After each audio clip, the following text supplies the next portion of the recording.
A murder shatters the calm of St. Ambrose in the Meadow. Welcome to Unsolved Mystery Vault. I'm your moderator Falcon. Share your thoughts below and tell me where you're watching from. Your comments always make this adventure even more thrilling. Chapter 1. The Calm Before the Storm. St. Ambrose in the Meadow prided itself on being the sort of village where nothing ever happened by accident, and certainly nothing ever happened at all after 10 o'clock at night. On this particular Saturday afternoon, however, the entire village was assembled on the lawn behind the vicarage for the annual summer produce and flower fete, and there was a faint, unspoken sense among the older inhabitants that something about the day was out of alignment. It was, to begin with, far too warm. The roses drooped on their trellises. The sponge cakes sagged in their tins. And people, deprived of their usual crisp English reserve by heat and mild excitement, lingered too long at one another's tables. Miss Jane Marple, seated on a folding chair beside the cake stall, observed all this with quiet approval. She had been placed there by general consent, no one quite remembered how, beside a small handwritten sign announcing home baking for the church roof fund. From this position she could see nearly the entire lawn, the raffle tent, the white trestle tables laden with preserves, the children's sack race area, and, beyond it all, the long hedge that separated the vicarage grounds from the narrow lane leading down to the village square. Miss Marple had brought her own small plate and fork and was eating a slice of Victoria sponge with thoughtful delicacy. It was, she reflected, very much like the fates she had known all her life. Only the faces changed. The small weaknesses did not. Across the lawn, Mrs. Doris Bellingham, chairwoman of the Fate Committee and self-appointed guardian of village standards, was hovering anxiously beside the bread and pastry stall. The stall was new this year. It belonged, rather controversially, to the village baker, Arthur Cole. His shop, Cole's Oven, had opened only 8 months earlier on the corner of Market Lane. It had replaced the old greengrocer's, and many residents still spoke of that loss with quiet bitterness. Nevertheless, Mr. Cole's bread was excellent, dense, crusty loaves, rather out of keeping with the soft white slices most of the village preferred, and his almond pastries had developed a following that reached as far as Netherwick. Now the man himself stood behind his display, sleeves rolled neatly above the forearm, dark hair carefully combed back, smiling in a way that was both pleasant and faintly remote. To Mrs. Bellingham's irritation, his stall was the busiest on the field. "You really must put out another tray, Mr. Cole," she said briskly. "People are waiting." "I'm afraid that's the last of them for today," Arthur Cole replied. His voice was gentle, but something in it discouraged argument. "I promised my assistant I'd be finished by 4. Mrs. Bellingham sniffed. "Well, in future you might consider preparing properly. This is a village event, not a shop opening." Arthur Cole smiled again. It was a polite smile. It did not reach his eyes. From her chair, Miss Marple noticed that. She also noticed that, when Mrs. Bellingham turned away, the baker's pleasant expression vanished at once, as if it had been a carefully placed decoration. Nearby, at the lemonade table, Alice Harper was pretending to listen to her mother while watching Arthur Cole intently. Alice was 24, pretty in a narrow, bright-eyed way, and restless to an extent that was not generally approved of in St. Ambrose. She worked part-time in the post office, and everyone knew she had ambitions that did not include marrying a local tradesman and settling into a semi-detached cottage on Church Close. Her mother, Margaret Harper, noticed her distraction. "Honestly, Alice, you could at least try not to stare." "I'm not staring," Alice said sharply. But she flushed. Miss Marple, cutting a small neat mouthful of cake, wondered why. On the far side of the lawn, near the book stall, Reverend Lionel Peters was engaged in earnest conversation with Dr. Hugh Denby, the village GP. Both men looked faintly uncomfortable. "It really is most awkward," the vicar was saying. "I should never have agreed to it." "Better to let these things run their course," Dr. Denby replied soothingly. "Nothing gains by interference." They both glanced, almost involuntarily, toward the baker's stall. Miss Marple followed their gaze and saw, just for a moment, the flicker of irritation cross Arthur Cole's face as a stout man in a linen jacket, Counselor Robert Finch, leaned over the table and spoke to him in low tones. Counselor Finch was new to the parish council, energetic, fond of improvement schemes, and universally disliked for both reasons. Whatever he said, Arthur Cole stiffened. "Not here," the baker said quietly. Finch laughed, clapped him on the shoulder with unnecessary familiarity, and moved away. Miss Marple's mild blue eyes narrowed slightly. "Not here," she thought. That is an interesting choice of words. The fete progressed as fates always did. There were prizes for the best jam, the best roses, and, after some disagreement, the best decorated fairy cake. Children were admonished, congratulated, and fed. The raffle was drawn. By 4:30, the stalls began to close. Arthur Cole packed away his empty trays with quick efficiency. He spoke briefly to Mrs. Bellingham, declined an invitation to tea in the village hall, and left by the small side gate that opened onto Market Lane. Several people noticed him go. Miss Marple noticed who noticed. That evening, St. Ambrose in the Meadow returned to its accustomed stillness. Curtains were drawn. Teapots were washed. Radios murmured quietly in sitting rooms. Only at Cole's oven, at the corner of Market Lane and the narrow alley known as Bell Court, was there light. Arthur Cole had told more than one person that he intended to finish some special preparation that night. A new recipe, he had said, vaguely. Something he wanted to try. Shortly after 11, a single figure passed along Bell Court and saw the light still burning in the rear bakehouse window. The figure paused. The light went out. Just before 7 the following morning, when Mrs. Elsie Turner from Rose Cottage went to fetch her Sunday rolls, as she had done every week since the shop opened, she found the front door unlocked. The bell above it rang sharply into an empty shop. "Mr. Cole?" she called. There was no reply. The counter was tidy. The shelves were bare, as they always were before baking began. But the door to the back room stood open. Mrs. Turner took 2 cautious steps forward and saw, lying on the tiled floor beside the long wooden worktable, the baker's body. He lay awkwardly, one arm twisted beneath him, his face turned toward the oven.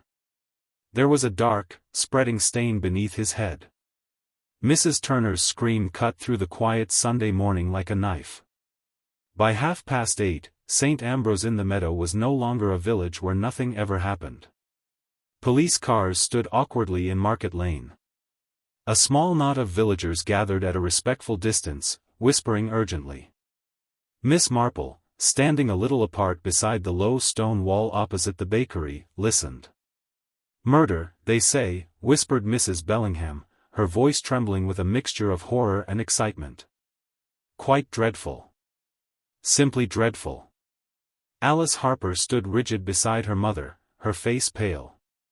"They'll find whoever did it," Margaret Harper said firmly. "It must be someone passing through." But Alice did not answer. Miss Marple watched her closely. Inside the bakery, Sergeant Collins took careful notes while Dr. Denby bent over the body with professional gravity.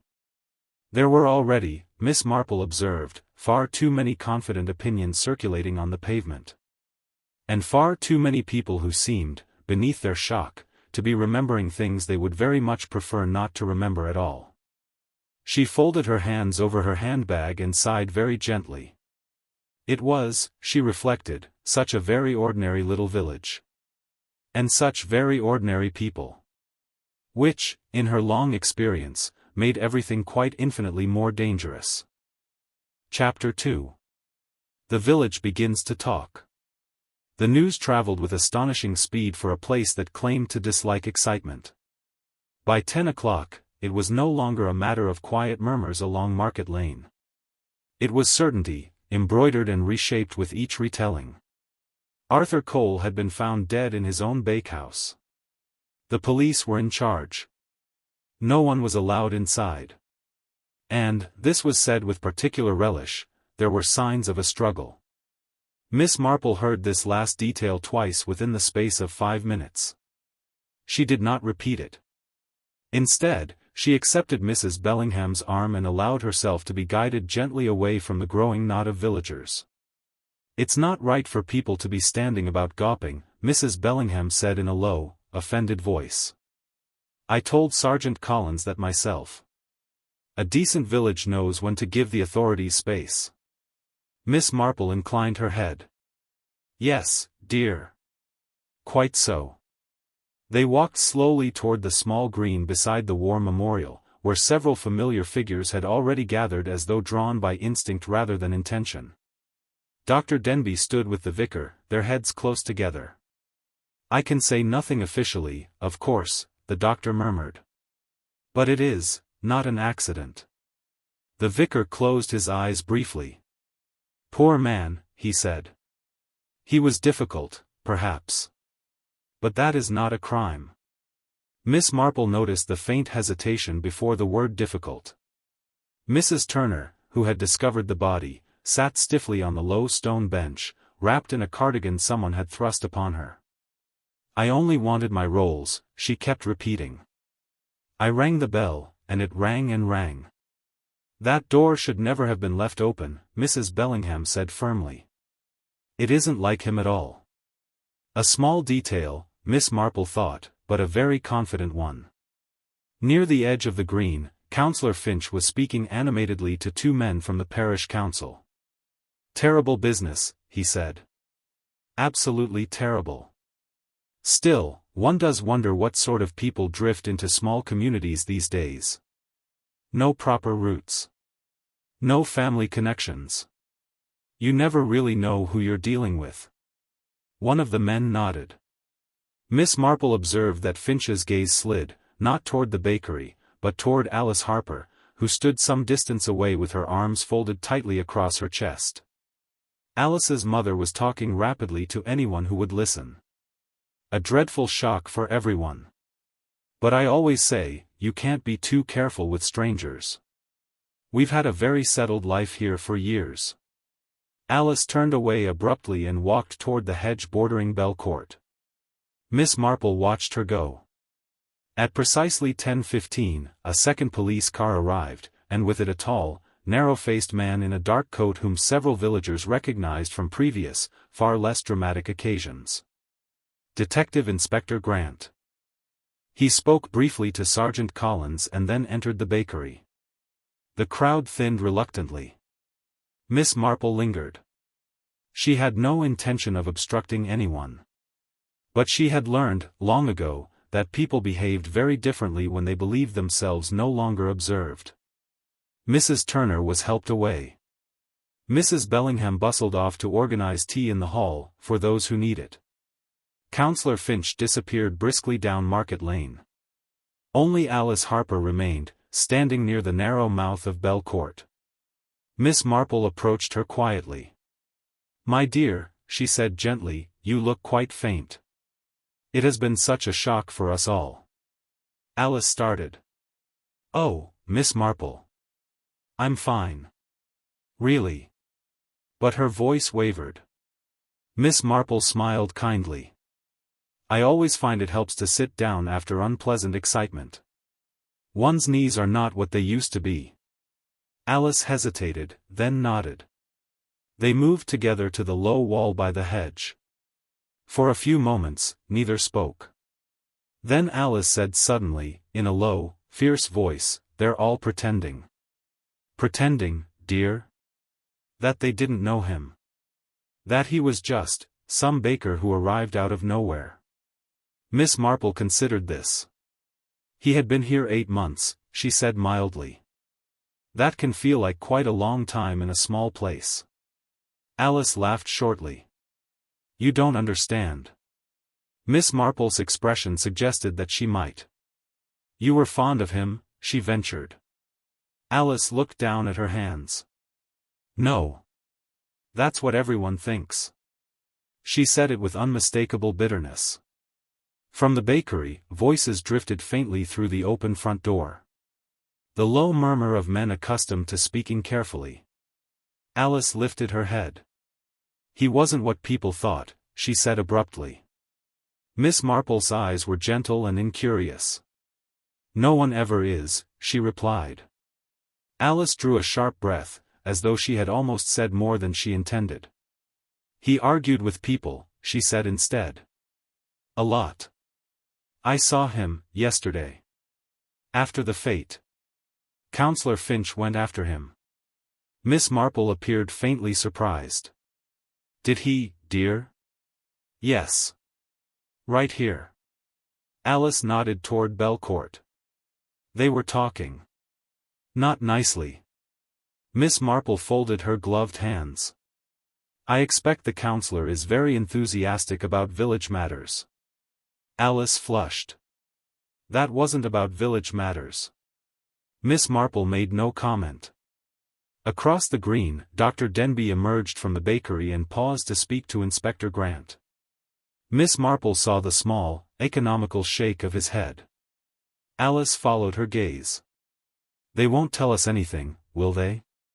They will, in time, Miss Marple said. Alice stood up abruptly. I have to go. My mum will be looking for me. She hesitated. He stayed late last night, she added quickly, almost defensively. He said he had work to finish. Yes, said Miss Marple softly. Several people mentioned that. Alice walked away. Miss Marple remained where she was, gazing at the narrow alley. Belcourt was little more than a passageway between two old brick buildings. A place for bins and deliveries. A place where, even on a sunny morning, the light never quite reached the ground.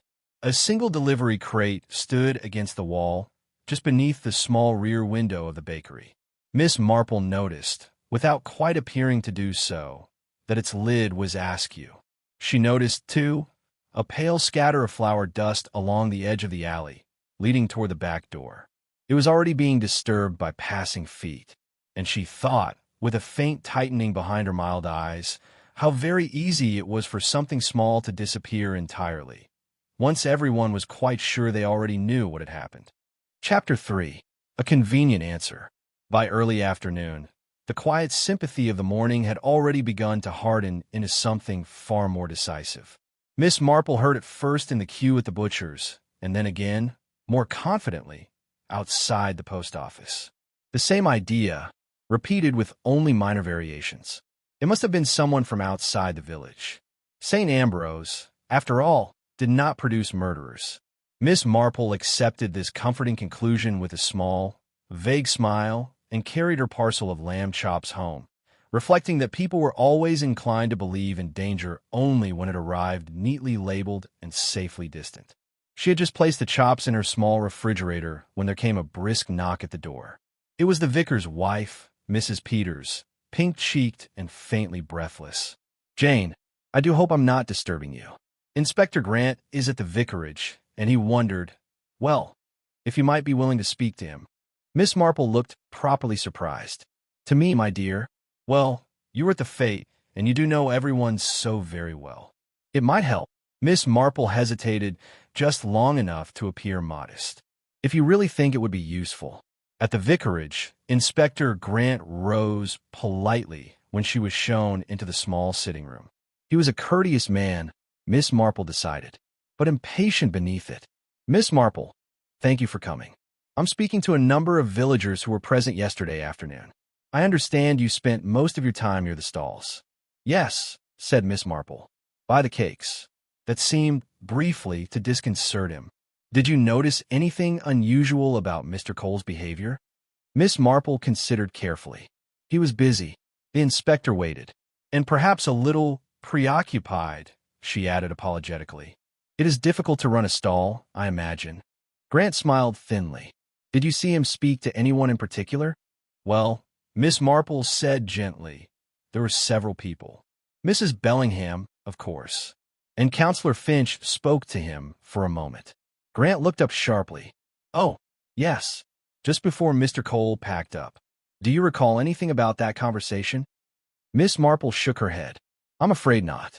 Only that Mr. Cole seemed anxious to end it." The inspector made a note. And after the fete?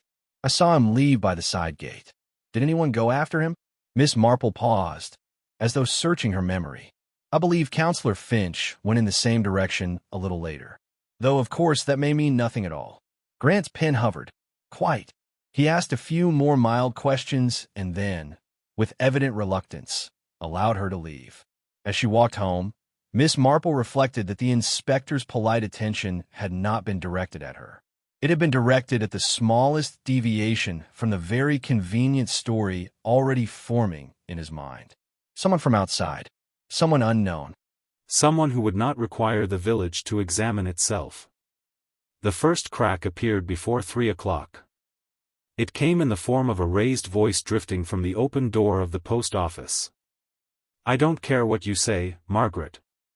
You saw him, didn't you?" Miss Marple paused discreetly beside the window display. Inside, Alice Harper stood behind the counter, pale and rigid. Her mother's voice came back, sharp with warning. "That's enough, Alice." "But it isn't enough," Alice replied. "Everyone keeps talking about strangers and delivery men and people passing through. And you know that isn't true." Miss Marple heard the unmistakable thud of a parcel being set down. "What exactly do you think you know?" Margaret Harper asked coldly. Alice's voice dropped. "I know he was afraid." There was a silence. Miss Marple moved quietly on. She had gone no more than a few yards when she encountered Dr. Denby, walking briskly in the opposite direction. "Miss Marple," he said. "Have you a moment?" He looked troubled. "Of course, Doctor." He hesitated, then lowered his voice. "I have just spoken to Inspector Grant. There is something odd about the timing of the death." Miss Marple waited. Mr. Cole did not die immediately after closing his shop. It was later. Closer to midnight. Miss Marple's blue eyes lifted. "So late?" "Yes.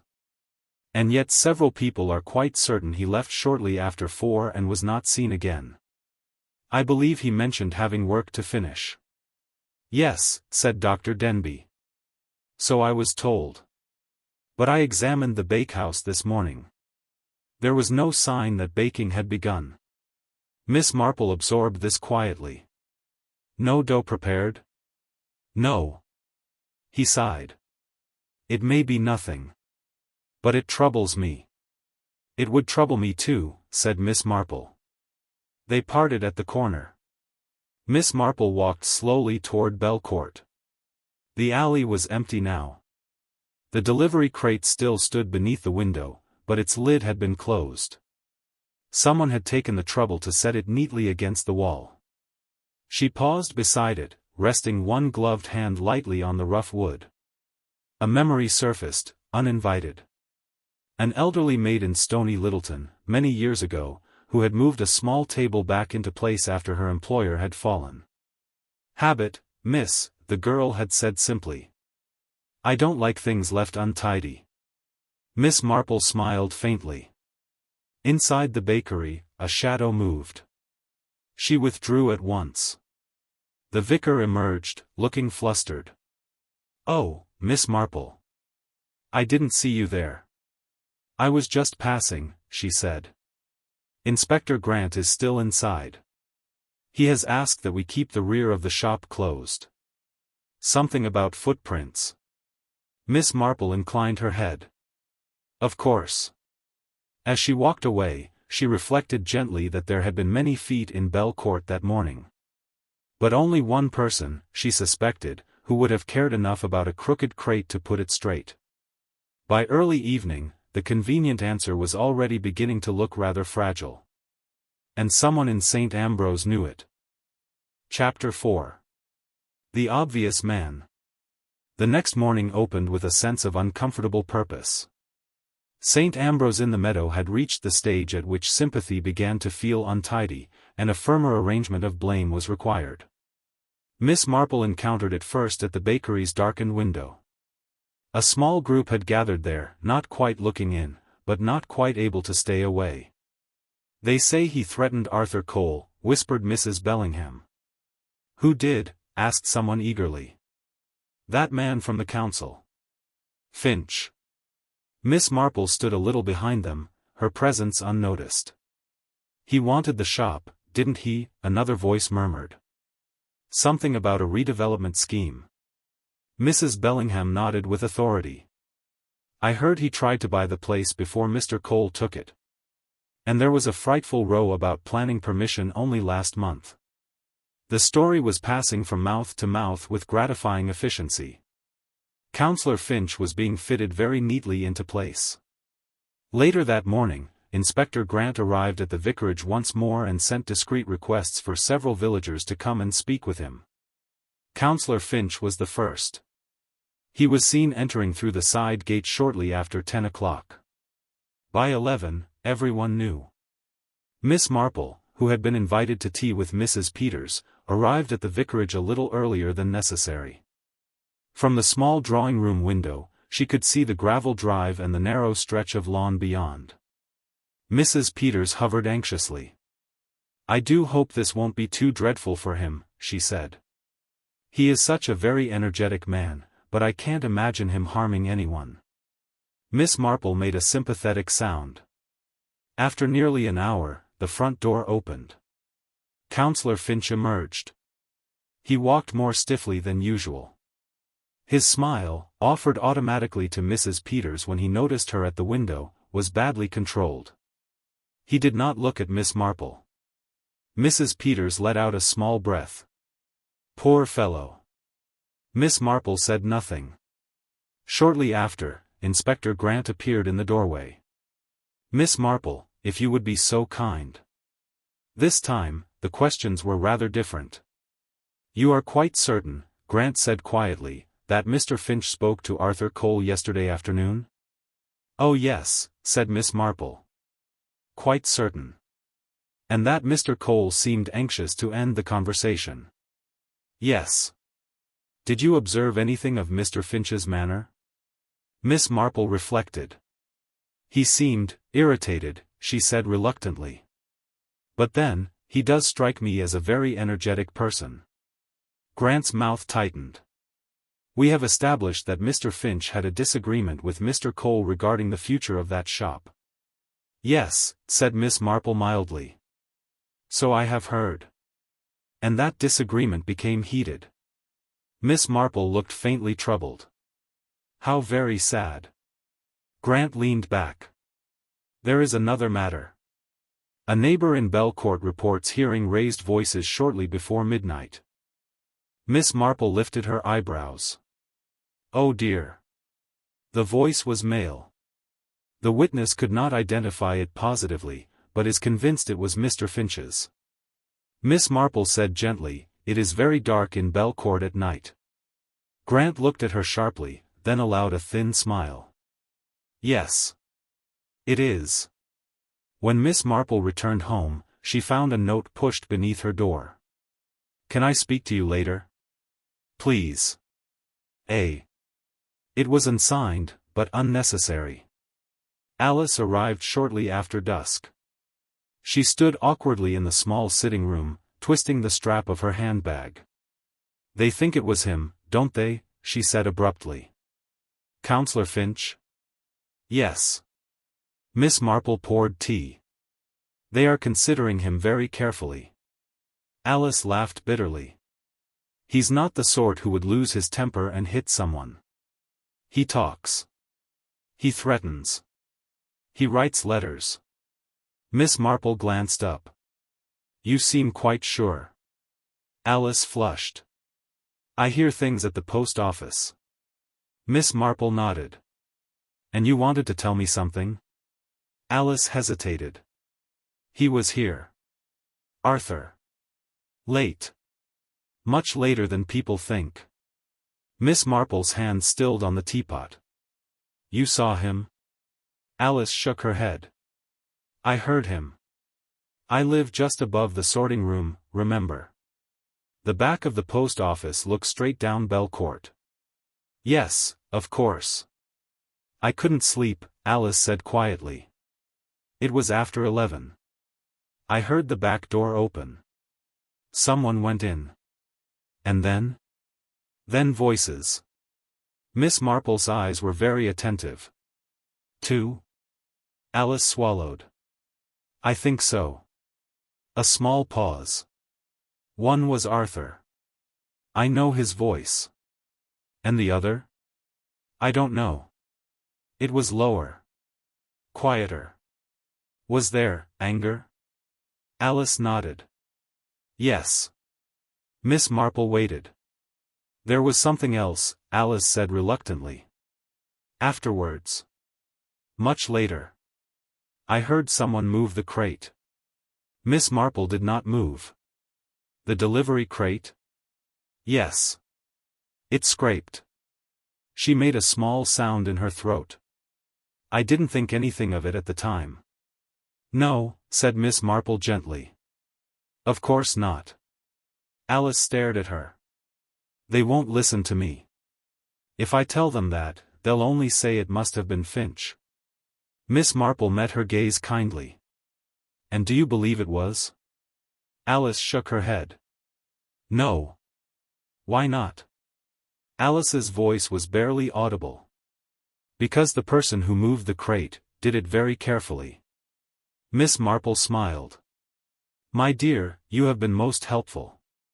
Alice looked frightened. You won't tell them I came to you?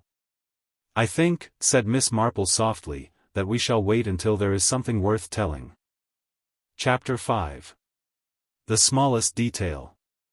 The following morning brought rain. A fine, persistent drizzle settled over St. Ambrose in the meadow, softening the hedges and blurring the edges of the already subdued village. It was the sort of weather that encouraged people to draw closer together indoors, and to talk. Miss Marple was finishing her breakfast when the telephone rang. It was Dr. Denby. I thought you ought to know, he said quietly.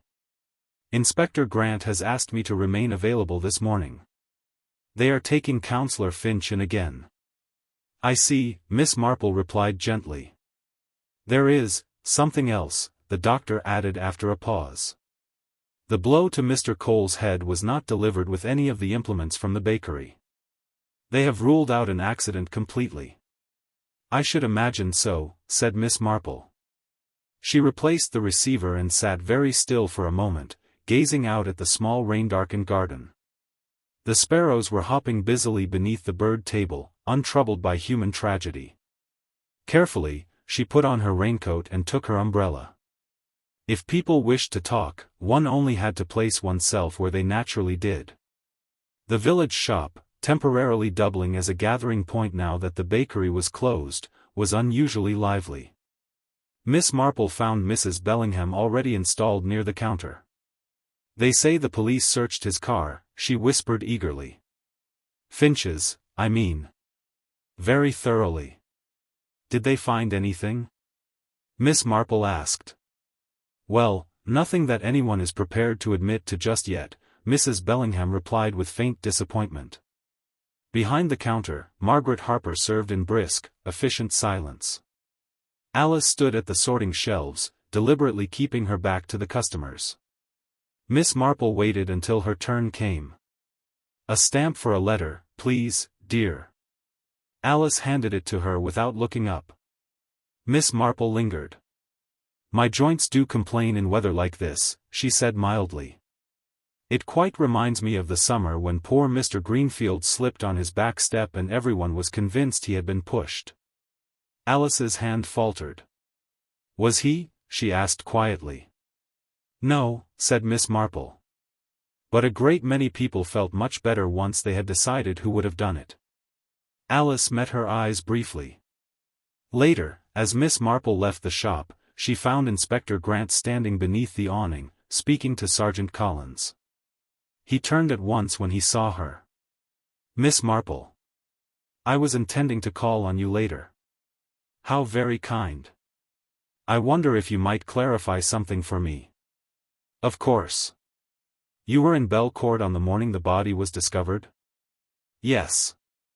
And you noticed a delivery crate beneath the rear window? Yes.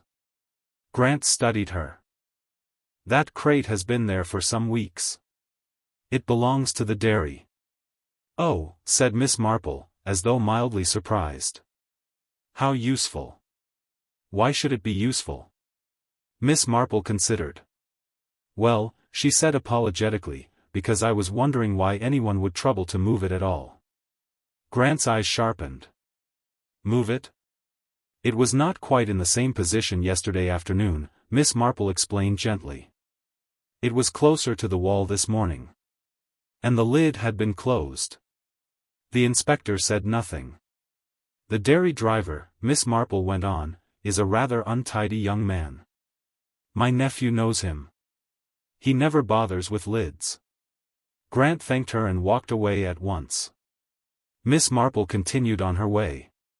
She had reached the corner of Church Close when she heard hurried footsteps behind her. "Alice. I shouldn't have come after you," she said breathlessly. But they were talking about the crate inside. About fingerprints.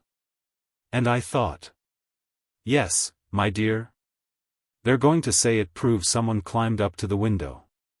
That someone stood on it." Miss Marple nodded. "That is a very natural conclusion." "But he didn't," Alice said urgently. "No one did. The window is too high anyway. Arthur told me once. He said the crate was useless for that." Miss Marple stopped. "Did he?" "Yes. We were talking about deliveries. He laughed about it." Miss Marple smiled. "And was he a man who laughed easily?" Alice shook her head.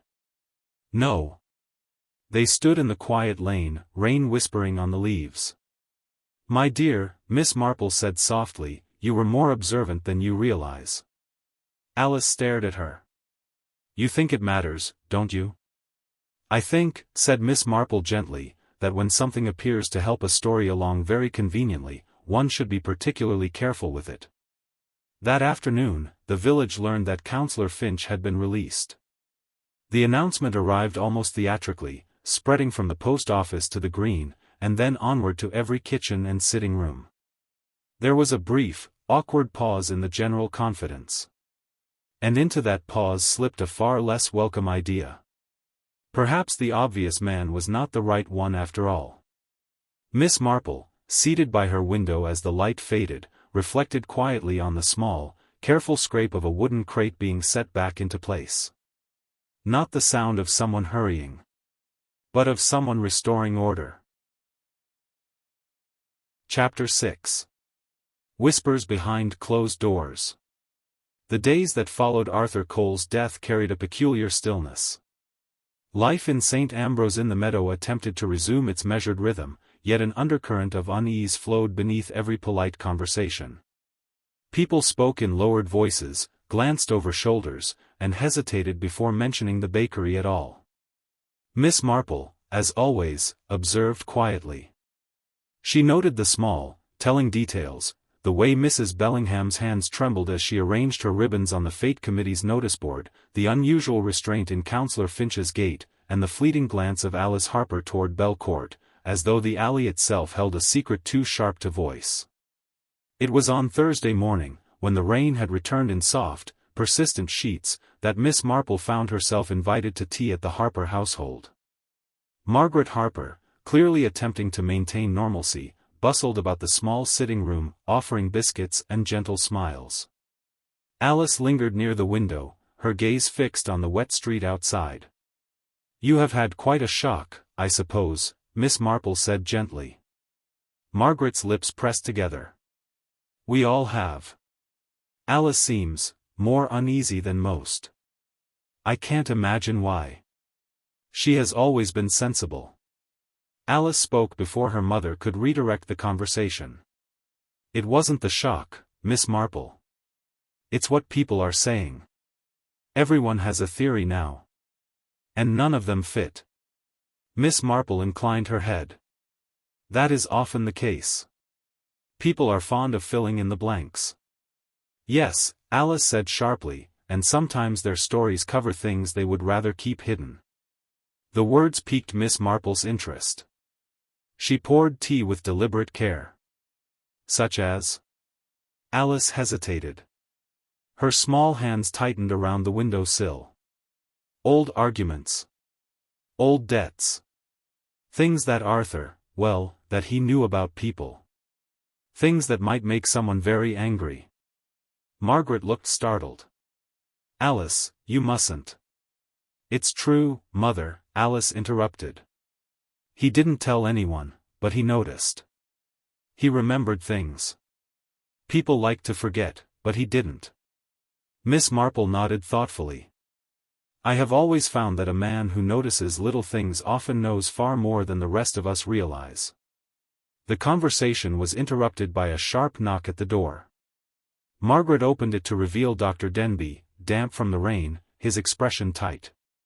Miss Marple, I hope I'm not intruding. But you may wish to know something. Alice's eyes flicked up immediately. Dr. Denby lowered his voice. I've been speaking with Inspector Grant. He's revisiting the early accounts from the fete. There's something he overlooked at first. And that is? Miss Marple inquired. A minor witness. A child who was running about the stalls yesterday afternoon. She saw Mr. Cole speaking with someone near the back gate just before he left. She insists it wasn't Counselor Finch.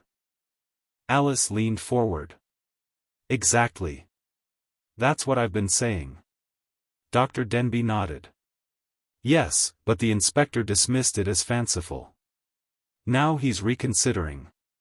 The child insists it was someone else entirely, someone the adults never noticed.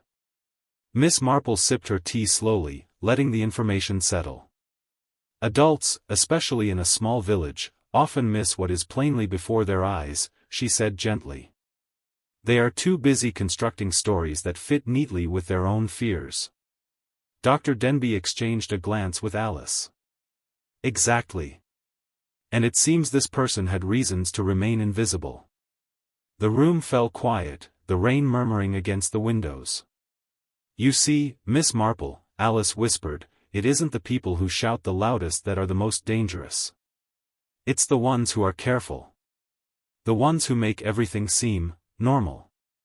Miss Marple's eyes, pale and steady, regarded her. Yes, my dear. That is often the case. Very ordinary appearances can hide extraordinary intentions. Later that day, as she walked slowly along the lane beside Belcourt, Miss Marple paused to observe the small, insignificant details that most people overlooked, the scuff of a boot near the alley wall, the faint smear of flour on a corner of the paving, the subtle tilt of a gate that had been moved slightly from its usual position. She traced each clue in her mind, careful not to impose conclusions too soon. Every small action had its cause, every gesture a meaning. By evening, the village was once again cloaked in silence. Doors were closed, windows shuttered, and conversations confined to whispered tones. But behind closed doors, in kitchens and parlors alike, old arguments and buried resentments stirred. Miss Marple, seated in her small armchair with a book she was barely reading, allowed herself a faint, knowing smile.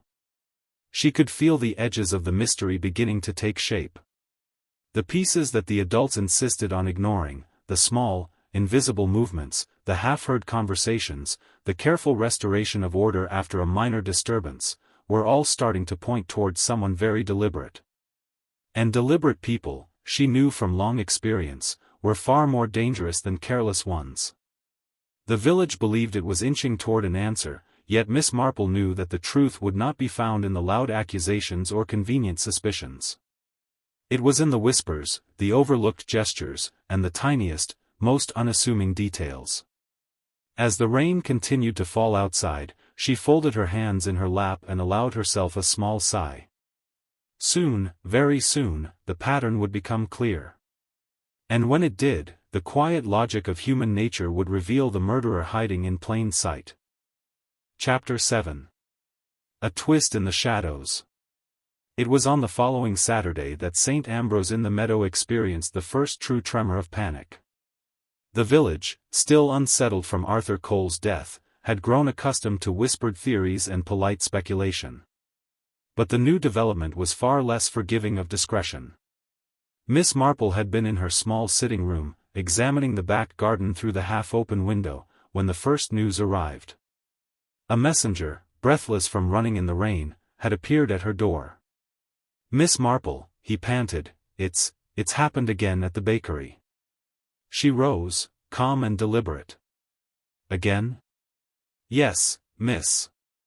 Someone has broken in." Miss Marple folded her hands. "And nothing was taken?" "Nothing at all. But the rear door was forced. Inspector Grant is there already." She stepped outside, the damp chill pressing lightly against her face, and walked toward Market Lane, noticing with quiet interest how the gossip had already begun. A small crowd had gathered near the bakery side gate, umbrellas clashing in a subdued rhythm. Inside the bakery, Inspector Grant was standing in the dim rear room, speaking in low tones to Sergeant Collins. The faint aroma of flour hung in the air, mingling oddly with the metallic tang of something sharper, disturbance, fear, perhaps both. "Miss Marple," Grant said without looking up, "thank you for coming." "It's peculiar." "I imagine so," she replied. "The rear door had been locked yesterday, and yet someone forced it open last night," he explained. "No attempt at theft, no sign of entry from the front. Whoever did this knew exactly what they wanted, or perhaps, what they did not want. It's almost as if they're sending a message." Miss Marple studied the narrow alley, her eyes soft but precise. "And this message, Inspector?" Grant glanced at her. "It's difficult to say. But there are marks on the floor, scuffing near the crate, slight traces of flour disturbed. Someone has been here, deliberately moving the crate again." Miss Marple crouched briefly, inspecting the corner where the crate had been moved. The smear of flour was faint but distinct, as though a careful hand had wiped it clean and yet missed a few grains. "Someone who wishes to remain unseen, but not careless," she murmured. From the back of the alley came a nervous voice. It was Alice Harper. She had arrived unannounced, slipping through the small crowd outside. "Miss Marple, I heard it this morning. The crates, they were moved again. Just like last time." Miss Marple nodded, acknowledging her without surprise. "Yes, my dear. I saw the marks." "Tell me, did you see who it was?" Alice shook her head, eyes wide. "No. But I think it's someone who knows the bakery well. Someone who knows Arthur, what he would have wanted left undisturbed." The inspector frowned. "That narrows it down, doesn't it?" Miss Marple's pale eyes remained calm. "It does. And it is not the obvious suspect." Grant looked at her sharply. "Not Finch?" "No," she said quietly. "He is too loud, too demonstrative. This is someone quiet, careful, deliberate. Someone who understands the rhythm of this place, and the habits of its people." A thought struck her suddenly. "Tell me, Inspector, has anyone examined the deliveries themselves? The driver, or the schedule?" Grant shook his head. "We assumed it would yield nothing. He delivers milk and pastries daily, very ordinary. Hardly a suspect." "Hardly," Miss Marple agreed. "But ordinary routines often conceal intentions." Alice, clutching the strap of her handbag, stepped closer. "Miss Marple, it's more than the crate. The rear gate was slightly ajar yesterday evening. I saw it when I went past. Someone came out, very quickly, then disappeared. And no one saw." Grant muttered something under his breath. "Frightening. Whoever it is, they are clever." Miss Marple made no reply. Her mind traced the events in quiet succession: the crate disturbed, the back door forced, voices heard too late by someone above the post office, the child at the fete who had seen someone Arthur recognized but the adults overlooked. Patterns emerged where others saw only disorder. "Yes," she murmured at last. "They are clever, indeed. But clever people make mistakes. Even careful movements leave traces, traces that speak if one knows how to read them." The inspector glanced at her, a hint of respect mingled with curiosity. "And you think you know who this is?" Miss Marple allowed herself the faintest smile. "Not yet. But the small things are never unimportant. Follow them closely, Inspector. The person who fears being seen often reveals themselves in the least noticeable ways." Outside, the rain had eased to a fine mist. Belcourt lay quiet, almost innocent, except for the subtle imprint of disturbance and intent. The village, still reeling from one death, now confronted the shadow of another intrusion, an unseen hand, a message left in flower and wood, and the slow, inexorable unfolding of secrets that refused to remain buried. Miss Marple straightened her coat and stepped back into the lane. In her mind, the outline of the next steps was forming. Each whisper, each footfall, each carefully replaced crate was a part of the same story. And the person who thought themselves hidden was, she knew, closer than anyone suspected. The game had changed. And in St. Ambrose-in-the-Meadow, the quiet, precise work of observation had just begun. Chapter 8. Miss Marple's Subtle Test. By Monday morning, St. Ambrose-in-the-Meadow had fallen into a fragile routine. Shops reopened, the post office hummed with the small predictable rhythms of village life, and even the vicar's tea circle attempted to restore civility. Yet the shadow of the bakery hung over every street corner, every whispered conversation. People moved with cautious curiosity, as if afraid to draw attention to themselves. Miss Marple, as ever, observed quietly, letting the flow of village activity reveal what it might. She had spent the morning noting the brief interactions outside the post office, the subtle gestures of recognition between villagers, and the careful avoidance of the bakery's corner by those who ought to have gone past it. The patterns were telling, though invisible to most. It was during her afternoon walk that she decided a more direct approach was required. Alice Harper had been correct, someone in St. Ambrose knew far more than they admitted. Miss Marple had resolved to draw that person out, not through confrontation, but through a careful psychological nudge. She arrived at Belcourt, lingering near the alley without seeming to notice anything in particular. The damp air smelled faintly of wet leaves and the residual tang of flour from the bakery. Miss Marple allowed herself to appear casual, as if strolling along a quiet street, while keeping her eyes on the small, dark rear window of the shop. It was not long before the opportunity presented itself. Arthur Cole's assistant, a quiet young man named Thomas Bridley, appeared at the far end of the alley. He carried a small package of unused baking supplies, his steps measured and hesitant. He paused, glanced around nervously, and then bent to deposit the package near the rear door. Miss Marple approached, her expression idle, her tone gentle. "Good afternoon, Mr. Bridley," she said. "I hope I'm not intruding." Thomas started visibly, straightening and looking past her as if searching for someone he did not wish to see. "Miss Marple." "No, not at all. I was just delivering some things." "Of course," she said lightly, nodding. "I've noticed the back of the bakery has been rather, well, active lately." She tilted her head, letting her mild eyes rest on him. It must be difficult, maintaining everything exactly as Arthur liked it, even after such a dreadful loss. Thomas swallowed. Yes, it is." His gaze flicked to the crate, then back to her.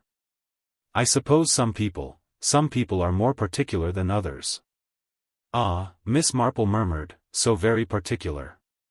And you are careful, of course, to preserve things as they should be." Thomas's hands tightened on the package. Yes. I wouldn't want to mess anything up." Miss Marple's expression remained entirely composed, though inwardly she noted the small signs, the tremor of his fingers, the way his eyes darted to the alley corner, and the almost imperceptible crease of worry on his brow. "You see, Mr. Bridley," she continued softly, "some people believe that accidents happen because we fail to notice the smallest details. But sometimes," she paused, allowing her words to linger, "it is not accident at all." Thomas froze, the color draining from his face slightly. Miss Marple continued with the same gentle cadence, as though speaking of weather or flowers.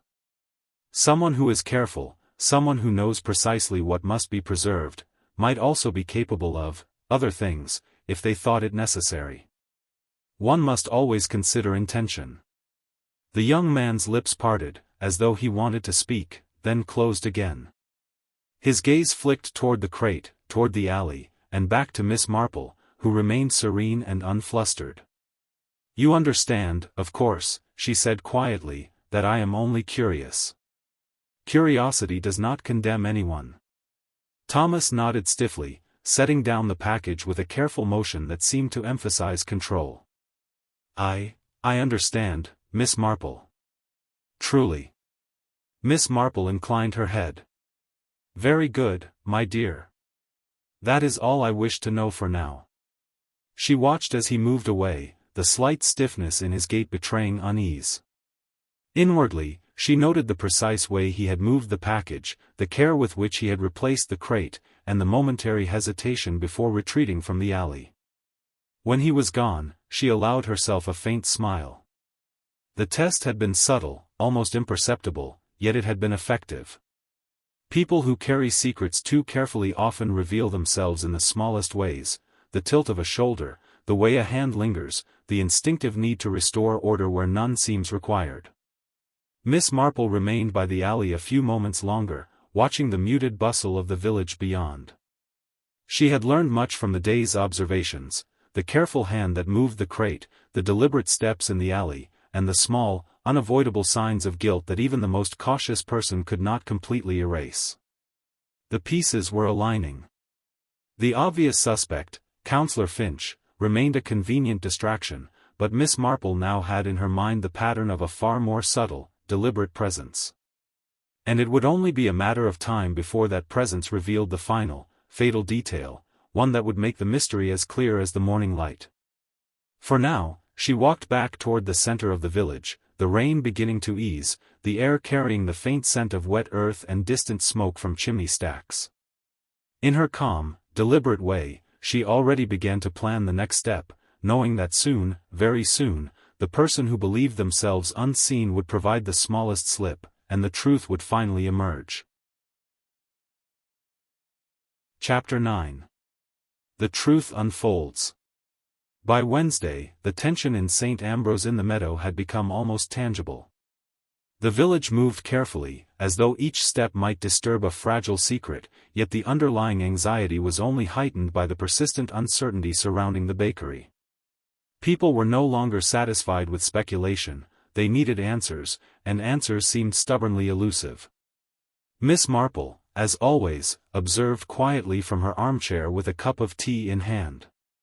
She had spent the morning revisiting each clue in her mind: the faint smear of flour along the alley, the careful repositioning of the delivery crate, the child's report from the fete, and most tellingly, Thomas Bridley's subtle unease during her carefully arranged meeting. Each piece was simple, almost trivial in isolation, yet together they formed a pattern impossible to ignore. The opportunity to act arrived in the afternoon. Miss Marple received a note, slipped under her door in the familiar small, neat handwriting: "Come to the post office. There is someone you should speak with. A." She donned her coat and hat, carrying only a small handbag, and made her way down the wet cobblestones. The post office was quiet, its interior empty except for Alice Harper, who was arranging letters behind the counter. She greeted Miss Marple with a small, nervous smile. "Thank you for coming, Miss Marple," Alice said softly. "I wasn't sure who else I could trust to understand." "Then we must speak quickly," Miss Marple said, her voice calm and assured. "Walk with me a little, shall we?" Alice nodded and followed her through the narrow lane behind the post office. The drizzle had lightened to a gentle mist, and the damp air carried the faint smell of wet earth and flour. They paused near the back of the alley, out of immediate view from the street. "You know," Alice began hesitantly, "I've been thinking about Mr. Cole, about what he told me, and about the crate, the way it was always handled." Miss Marple inclined her head. "Go on, dear. I am listening." Alice's hands twisted in her lap. It wasn't just a crate. It was a test. He wanted to see who cared enough about small things to notice. And I think that's why it's been moved so carefully, twice. Someone knew he would watch, or expect someone else to watch. Miss Marple's pale eyes gleamed faintly. And that someone, do you have an idea who it might be? Alice hesitated, then whispered, Thomas Bridley. He cared for the bakery in ways no one else did. And he was always very quiet, very precise. He must have thought he was protecting something. But then, last night, he was there when the crate was moved again. He looked scared. Miss Marple nodded, her mind connecting the threads. Yes, my dear. And that fear is often the final sign. They returned to the post office just as Inspector Grant arrived, summoned by Alice under the guise of needing help with a routine delivery. The inspector glanced from Miss Marple to Alice and then followed her gaze to the quiet young man, Thomas Bridley, who had just entered, unaware of their presence. Miss Marple's voice was soft, deliberate. Inspector, if I may suggest, there is one person whose movements deserve close attention. Grant raised an eyebrow. And who might that be? She gestured subtly toward Bridley. He is careful, diligent, and silent. The person who moved the crate, twice, to conceal something, yet left small signs that only someone attentive would notice. He fears being found out, but cannot help leaving these small traces. Thomas's head lifted. The moment of recognition was almost imperceptible, but Miss Marple caught it, the slight freeze, the quickening of the breath, the tiny quiver of the hand. Grant moved forward. Mr. Bridley, I need to ask you a few questions. The young man swallowed and nodded, his composure fraying. Miss Marple watched quietly as the inspector's questions began to unravel the careful narrative Thomas had maintained. The confession, when it came, was quiet, almost apologetic. He had not intended murder, he explained, only to intimidate, to restore order after an argument with Arthur that had escalated unexpectedly. A blow struck in anger, not premeditation, yet it had ended tragically. The meticulous handling of the crate had been an attempt to disguise his presence, to maintain the illusion that nothing had occurred beyond ordinary village life. Miss Marple listened, serene and unjudging, as the threads of deception, fear, and care fell into place. The child at the fete had seen someone Arthur recognized, the crate had been moved, but with careful intent, the flower had been disturbed, but only minimally. Each small clue, seemingly inconsequential, had led to the same conclusion. When it was over, Miss Marple stepped outside into the misty light of the late afternoon. The village breathed collectively, as if finally allowed to exhale. She walked slowly down the alley, past the now empty crate, reflecting on human nature. People were often more complex than appearances suggested, more delicate and deliberate in their actions than anyone guessed. The loudest accusations, the most convenient theories, rarely told the truth. It was always in the smallest, quietest details that the story revealed itself. Alice appeared at her side, relief and awe mingling on her face. So it was him, all along. Miss Marple nodded, the faintest smile touching her lips. Yes, my dear. He was hiding in plain sight, exactly where one would least expect him. And now, at last, the village may begin to heal. Yet, as she glanced back toward the darkened alley and the small bakery that had been the stage of so much hidden human complexity, she thought quietly to herself that human nature was never truly neat or simple. The past, the resentments, the care taken to preserve appearances, these were the threads that wove the true story, and they would linger long after the village resumed its polite routines. Chapter 10. After the storm. The village of St. Ambrose in the Meadow had begun to settle into its ordinary rhythms once more. The market stalls were open, the post office hummed with gentle activity, and the small green, which had been the scene of so much hushed speculation, seemed almost serene beneath the late winter sun. Yet beneath this apparent calm, a subtle tension lingered, like the faint tremor after a distant storm. People moved carefully, measured their words, and occasionally glanced toward the bakery with the lingering memory of tragedy. Miss Marple walked slowly along Market Lane, her hands folded over her umbrella. She observed the familiar gestures, the polite nods, and the small smiles of relief that accompanied recognition.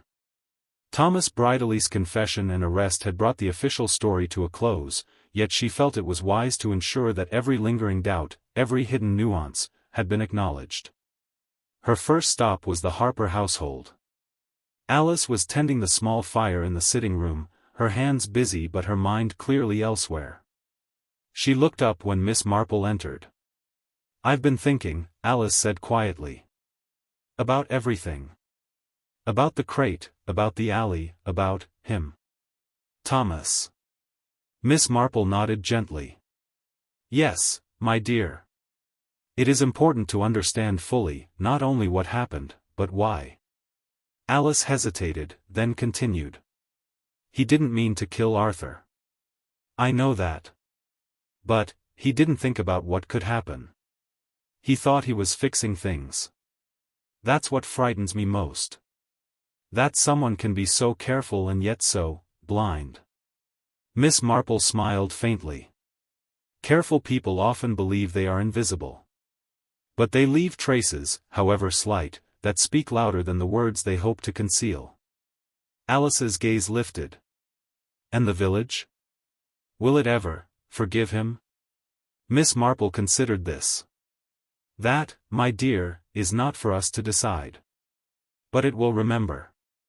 And it will learn, as all communities do, that appearances are not always what they seem."